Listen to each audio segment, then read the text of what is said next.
Halo teman-teman, selamat berakhir pekan, selalu sehat dengan segala aktivitasnya. Hari ini Tron Kiki mau bikin milo siram, full service kita berdua. Jadi Tron Kiki yang baking di milo siram. Ini yang pertama saya masak milo siram, buat milo siram di bawah bimbingan mandor Kiki, Mama Kiki. Untuk bahan-bahan pembuatan milo siram itu ada kelapa yang diparut, kemudian ada cabai bawang merah, daun kemangi, dan juga daun bawang. Jadi kalau memang kita tidak punya daun kemangi, kita bisa gunakan daun bawang. Untuk lauknya kita bisa berikan berbagai macam seperti udang dan yang lainnya. Oke, ini masih dulu Yota bakupas kelapa. Ini bakupas semua ada boleh 20 menit. Karena di sini juga DP parang lumayan panjang. Kalau mau jungkit akang begini, DP parang iko bengko. Dan parangnya ini bukan jadi persoalan. Yang persoalan itu DP joki. Mungkin DP joki belum skill kupas kelapa. Jadi kalau orang yang mahir tidak lama, rabu-rabu paling mau kupas kelapa 1 biji begini. Nah ini teman-teman saya manfaatkan sabuk kelapa untuk tanaman. Jadi saya gunakan untuk menutupi permukaan tanah yang berada di polybag untuk menghindari makhluk-makhluk birman yang sering mampir ke sini. Tanaman-tanaman ini berada di halaman dapur. Jadi saya manfaatkan untuk halaman dapur menanam berbagai macam tanaman di polybag untuk kebutuhan konsumsi saja teman-teman. Jadi seperti kunyit, kemudian ada geraka, ada daun bawang, cabai, tomat dan yang lainnya. Ini masih tak putar-putar sampai sabuk kelapa teman-teman, atau huluto. Di daerah kami itu biasa kita sebut dengan huluto.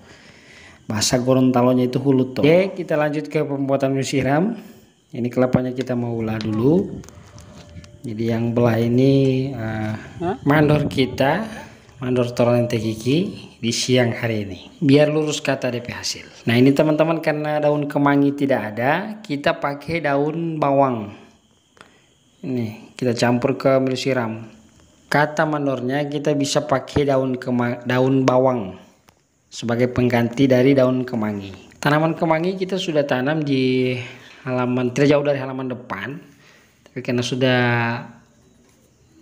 berumur tua juga untuk tanaman kemanginya, jadi kita cabut dan kita untuk anaknya kita pindahkan ke halaman belakang, halaman dapur ini. Jadi masih kecil, jadi belum tumbuh, belum bisa kita panen daunnya. Kita pakai daun bawang untuk milo siram siang hari ini. Ini daun bawangnya langsung kita cabut dengan akarnya, kemudian kita potong untuk bagian akarnya, dan yang bagian bawah daun bawang ini kita keluarkan yang hitam-hitam seperti ini. Jadi bagusnya teman-teman kita pakai daun kemangi. Ini karena kita tidak punya daun kemangi, jadi kita pakai daun bawang. Oke, lanjut kita langsung eksekusi kelapanya. Ini kita parut dulu kelapanya. Dan kalau duduk di parutan kelapa begini Mbak Inga masih dulu. Saya rasa kita semua juga pernah mengalami. Ini kalau orang tua kita, khususnya orang tua perempuan kita lagi parut kelapa begini, itu biasanya kita boncengan di belakang. Itu masa-masa yang luar biasa. Masa dimana yang kita tahu di setiap aktivitas kita itu hanya bahagia dan bahagia. Hari ini ceritanya ingin bernostalgia di atas alat parutan kelapa ini, tapi diberikan hasil yang beda, yang berbeda.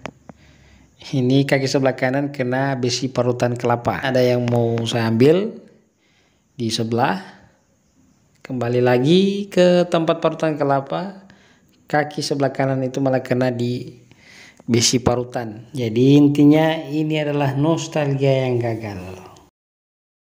Ini hasil parutan yang pertama, ini kita buang karena memang masih ada yang manis-manisnya. Parutan yang kedua itu yang akan kita pakai ke milo siram, nanti akan dicampur. Nah ini cabai dan bawang merah kita tumbuk sekalian. Setelah kita tumbuk cabai dan bawang merah, kemudian baru kita campurkan ke kelapa yang kita parut tadi.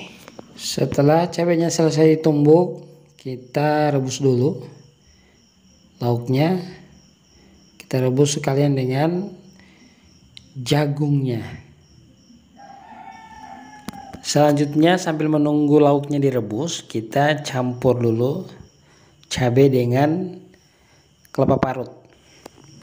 Kita iris-iris bawangnya ke cabai dan kelapa parut yang dicampur tadi. Jadi ini pengganti dari daun kemangi, kita pakai daun bawang. Lanjut, lauk yang direbus kita suir-suir seperti ini. Kita campurkan juga ke kelapa parut yang sudah dicampur daun bawang, cabai dan yang lainnya.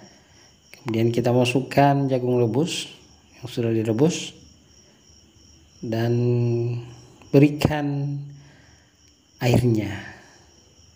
Oke, selamat berakhir pekan teman-teman, dan mari makan bintebil huta. Di daerah kami itu dikenal dengan bintebil huta atau milu siram.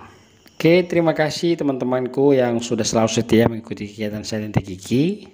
Semoga teman-teman semua tetap selalu sehat dengan segala aktivitasnya. Assalamualaikum warahmatullahi wabarakatuh.